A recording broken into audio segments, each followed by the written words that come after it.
But with this stuff with the hiring grants that they're thinking about doing this, creating this hiring grant program, do you think it will work for our department? It has a possibility. Yeah, it does. But like everything else that comes out of the state legislatures, there's pros and cons to it. What's good about a bill like that? We are in a state where we are already what they think, or what they say is 51 out of 51 for officers per thousand. So we're very lightly staffed compared to anywhere else. And then you get to a county like Yakima, where there's very few agencies that are even average staffed in Yakima County. We're low staffed for Washington State. So you consider if we're low staffed for Washington State, that's the lowest staffed in the country. At times, we're right at the very bottom of the staffing barrel. So we look at a bill like this and think, maybe this will help. So can it? Yes. But the problem is going to be the match. And there's a 25% that a municipality or the county would have to come up with to hire that deputy or that officer. And that's where the rub is. Because if local government is already stretched for dollars, and then you offer them, here's this, all we're going to do for you, more cops, and you only have to pay 25%, that's still 25% that they're going to have to come up with. That's the problem. Okay. And do you think like this could possibly help with recruiting new deputies or anything like that? Because when I was speaking with Casey, he's like, it's not the money, it's the recruitment. It really is, yeah. And you're right, it's not really the money. A modern officer or deputy in this state is paid a very fair wage. That really works. But it's other issues that hurt our recruitment, from politics to information to social media to the news. All these things can cause recruitment to be difficult. When I started, a long time ago, 1990s, 1989 is when I was testing, there would be 300 to 400 people testing for a few spots at the Yakima Police Department. For the sheriff's office, maybe 150 to 200. And now we do not see those kind of numbers, not even close. And what makes it even tougher is we're even a lot more picky than we were back then. I mean, we are really looking for the cream of the crop, but we're not getting the cream of the crop out of 300. A lot of times it's a much smaller number. If it's known that there's a lot more cop opportunities, law enforcement officer opportunities across the state, absolutely. I'm sure that will bring more people into the fold that we can look at. But ultimately, it's kind of complicated. And how do we get more people, to be interested in law enforcement? Okay.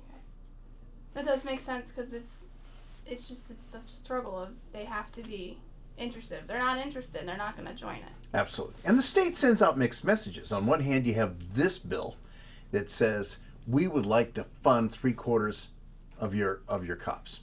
Great. Okay, that could really help. And there'll be takers, without a doubt, right? There will be takers, either counties or cities, that will want to do that.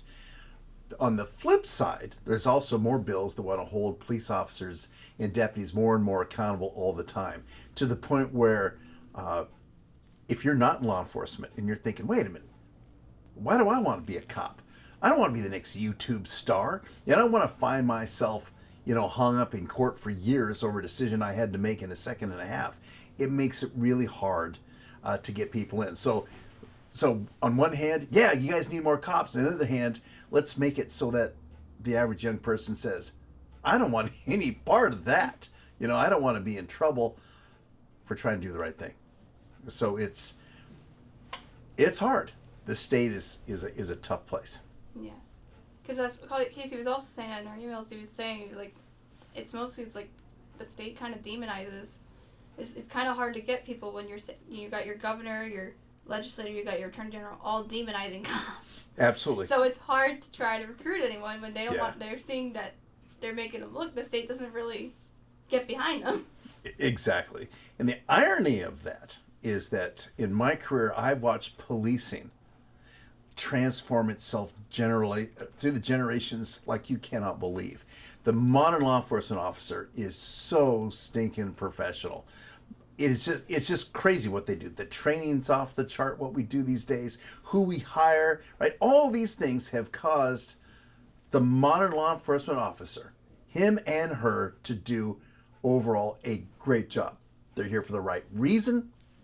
and they're doing fantastic. They're still human, right? They're still human, Yeah. and they can make mistakes. But that's the rub. If they're going to get pinched really hard for a mistake, then why would someone want to do it? But what has changed? If the average law enforcement officer in this state has just gotten better and better and better and better, yet there's more and more focus on the officer, I think the needle's drifted away from holding people accountable toward those the people who are tasked with keeping us safe. And until that needle starts moving back towards the people who are actually doing the bad things, it's just going to be tough to get the right people in law enforcement and enough of them. Because it's almost seeming like it's guilty until proven innocent nowadays. It's no longer innocent until you're proven guilty. Well, sometimes the officers can believe that, and I see why. It's important in this situation, of course, to have great police leaderships, that we support our people out there, because the men and women doing this job, they're out there doing a good job. They're doing it for the right reason, but they have to feel support because they don't necessarily feel it from the state, and so we have to do it locally to make sure they understand that, no, we support you. The community in Yakima County is great. I mean, they bring us donuts and food and all sorts of stuff all the time to let us know that they appreciate us. And that's awesome. And that goes a long ways, knowing that the local community says, yeah, no, we like what you're doing for us. We want you out there. We'd like to see more of you. But it comes right back down to, that 25% match. And, of course, getting the right people to do it. How do we get them in the door with the current situation? Yeah. Okay. There's a lot to it. Yeah, there is. And do you, like, statewide, do you think these grants are even going to work in the first place, like statewide at least? I think there's a good possibility they will help. They will. But ultimately, what do we really need? What do most counties and cities need? They don't need so much matching, but they need some money. They need some money, and not money that goes away in like 3 years, but an ongoing commitment from the state to increase the number of law enforcement officers in this state. If they do that, you'll see the numbers starting going up. And then, of course, we also need common sense laws that are designed to keep us accountable. We don't have any problem being accountable, because our job is to hold other people accountable. Why shouldn't we be accountable? Exactly. But make sure it's on the right track. Make sure that it's all fair for everybody, that everybody knows what the rules are, they're not changing the rules, and no one's feeling unfairly attacked. If we can find those middle grounds and then have sustainable funding, you'll see numbers of police officers go up. And then what does that mean? Ultimately, that will affect public safety, right? It has to. It just will. Yeah. And then there was another bill. I forgot to send it over to Casey so he was able to look at it, but I did pull it up on my phone if you want to look at it. But it's a There's bill. like thousands of bills. Yeah, this bill is relating to state oversight in their jails, so local and county jails. Oh, Because yeah. not only do they already have oversight over the federal and state, they're wanting to put some oversight in local and county. Because there's been some instances, or they're believing that there's possibly corruption, because there's been some instances of inmate deaths that are covered up, Right. or something with some medical assistance, and Sure. it's just everything's Yeah. a mess. So they're like, they of course want to have their hand in it. So You almost sound conservative. I try not to. It's okay. And you'll see this local. I've never had an issue with local news. Isn't that funny? I think that you guys come out here and you guys are always very fair. And that's all we want, right? Yeah. Just be fair. Just report it as you see it, and no bias. And I'm good with that. If we make a mistake, oh yeah, well, I'll own it. But also, on the other hand, we don't want to see things out there in the news that's like, I was there. That's nothing like what happened. And we don't really see that, Luke. That's awesome. That's really good. It's at the national stage when you see biases start to creep into things. They're everywhere. All Yeah, the and national it's stage is bad. Yeah, the national stage is horrific, but you can get that in the state stage too. And that's where we have the issue. With that kind of a bill where they want more state control, I am a huge proponent for keeping things as local as you can. Communities need to have the right to decide for themselves what they want to have happen with their criminal justice systems and their local governments. When someone 150 to 200, 300 miles away is telling you how to do it, they're not always going to get it right for the local communities. They're just not. It just doesn't work. I don't run the jail, but if I was in charge of the jail, I would absolutely be resistant to having too much control from a long ways away. a set of standards, hey, we're good about standards. Standards are awesome, right? Everyone should have standards, professional standards. But when you have people 200 miles away making decisions when they weren't there, they don't know your community, they don't know your facility, that becomes problematic. Yeah. Because, like, they're saying, I'm like, honestly, I was basically going to ask, like, do you think our jail needs the oversight? But you just answered it. You're like, no, we don't need it. No, that's not where the oversight needs to come from. I think that every community should have good, active leadership, and then you won't have problems. Right? That's where it comes from. Yeah. But, like, honestly, I don't know if you would notice, but do you think there's a possibility of maybe corruption in our jail? Because I know, like, one of the big reasons they're pushing this was the death that happened in our jail in 23, mm-hmm. and the family is suing the county over it. Mm-hmm. So I don't know if you think that I know the county's definitely done their investigations and everything into it because they had to. Right. But is there a possibility of maybe there might be a little bit of corruption there because of the fact that it was like kind of a wrongful death and now there's family suing? Yeah. So I don't know details about that. I haven't looked at any reports, that sort of thing. But what I will tell you this is that there's already avenues for people to hold local governments responsible. Like in that case, there's lawsuits. A lawsuit in itself is an amazing tool to force accountability, right? To the point where you can sue anybody for almost anything these days. Accountability is easily held there. There's already laws against, bad behavior by correction staff in jails, right? Mm-hmm. The feds have avenues to come down on jail facilities that aren't run correctly. We already have all these rules already in place. What I don't understand is when they start to stack and layer, and that becomes that layer of bureaucracy that's really unneeded. Use what we have now to make sure that things are done right. Because that jail, Yakima County Jail, obviously, there's a lawsuit.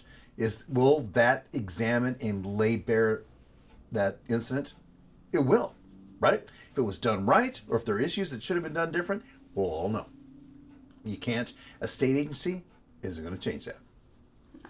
No, because if anything, it would be it's like the FBI fields office in Seattle is going to be taking over. Absolutely. There's nothing. There's so many different ways to do that. And jails in this state, just like law enforcement, can find themselves over the oversight of the Department of Justice with a consent decree. That ultimately that can happen. So there's already these layers of agencies and rules, both criminal and civil, to manage a facility like that. Do we need more? I don't think so. After a while, it just gets it's just almost too much. I don't know how people can even keep track of the laws in this state. There's laws for everything. Yeah. There's a lot of, especially if they do oversight, there's a lot more red tape. There if is. They're trying to put anything in, it's too much red tape, it's too many hoops. People they're not going to put the complaint in, or not going to put the incident in. They're not. And when you talk about those hoops and the red tape, then that means money. It means time for facility staff that have to do, to manage it. It becomes crushing. Instead, we have things in place. Let them play out. Let them do their thing. I know that everybody at the Yakima County Jail wants to do the right thing. We don't need another big brother. Let it play out and let them do what they're supposed to do. Okay. It's already known. I think if you were to ask the jail staff today, do you think there's oversight of what you do? I'm sure they would say, yes. There's a lot, right? Already. So I don't think we need something else. We already got Big Brother from federal. The we feds, do. We don't need it from the state. Yeah. Pretty soon it just becomes competing people trying to hold you accountable. Because sometimes the states and the feds don't always cooperate with each other. No, they don't. We see that immigration issues, especially, is a great example in this state, isn't it? Where the feds have a job to do with immigration, but yet the state has said, no, we don't want you to do that. We don't want you to enforce that law. The federal law. So yeah, a lot of politics. The higher you go, the worse the politics. People laugh about local politics. I'll take local politics any day over state or federal. Oh, yeah. That type of politics is scary. Yep. Especially. Okay, and then on the stuff that happened this weekend, I know what this Saturday shooting, since it was an officer-involved shooting. It was Yakima Department. I just spoke with the chief not even 30 minutes ago. He told me that they're releasing the officer's name, and of course his background this week. But they said that WSP is leading it, so they can't really comment. But they said the Valley's special unit, whatever it's called, is taking care of it, and I would assume that's the sheriff's office. We're in this particular one. Yes, we're the lead of it, but the lead always changes. It's called the Yakima Valley Special Investigations Unit, and it investigates use of force by member agencies. Right, pretty much everybody in this county. Well, actually, it is. I think everybody in the county. In this case, since Yakima Police is involved, they have no hand in the investigation. So all the other local agencies, including us, are involved in that, and including the State Patrol as well. They have a detective that will be involved. There's a lot of laws that govern how those investigations go. So the what do you want to call the release of information is slow, metered, right? It comes out, and the idea behind that is to make sure that everything is fair. It's fair to the suspect's family. It's fair to the officer involved, and it's fair to the agency involved. And so it doesn't all just vomit out in the first hour. Okay. So it'll take a little while. I don't know all of the details on what happened, but I do know that deputies are involved in investigating what happened. We had guys on scene right after it happened. It's a big deal. When we use force against somebody, it's a huge deal in our world.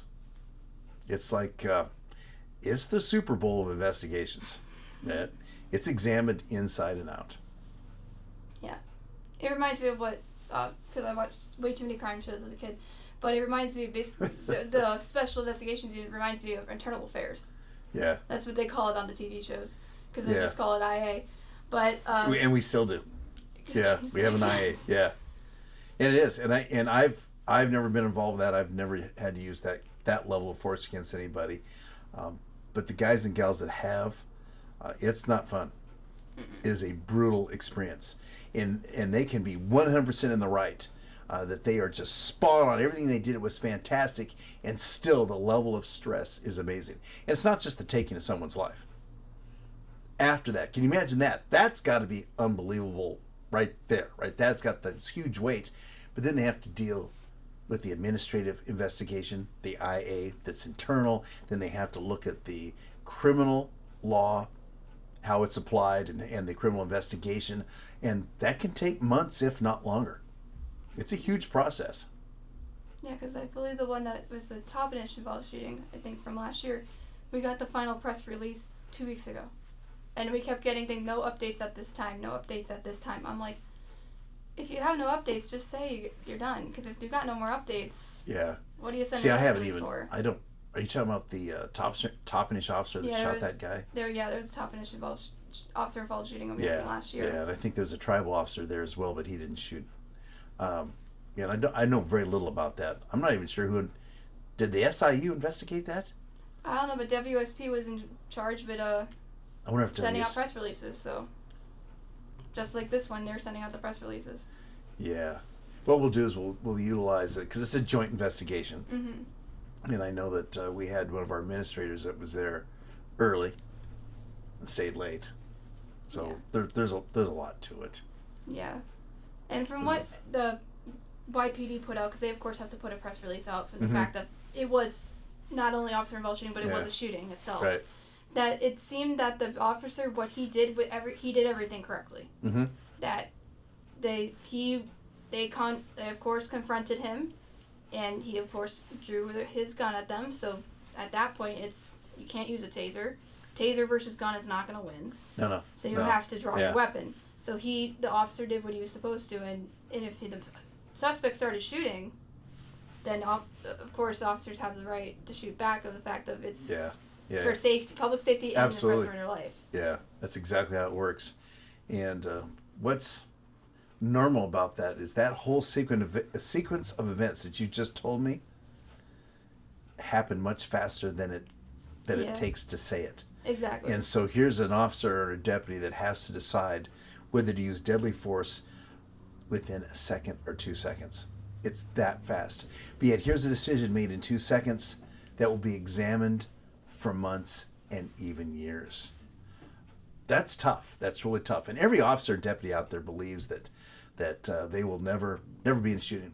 I won't be in a shooting because very, very few officers and deputies are involved in shootings. Right? It's still pretty rare. But if it happens, it's a big deal. But we all train for the eventuality that it will happen. That is the best way to do it. And the training today it's good, and these guys and gals have been acting awesome. We've had several OISs over the last 3 years, and just here in the sheriff's office, more than we've had in a long time, and the deputies have been just spot on. You can watch the training coming out of them when it happens. Yeah.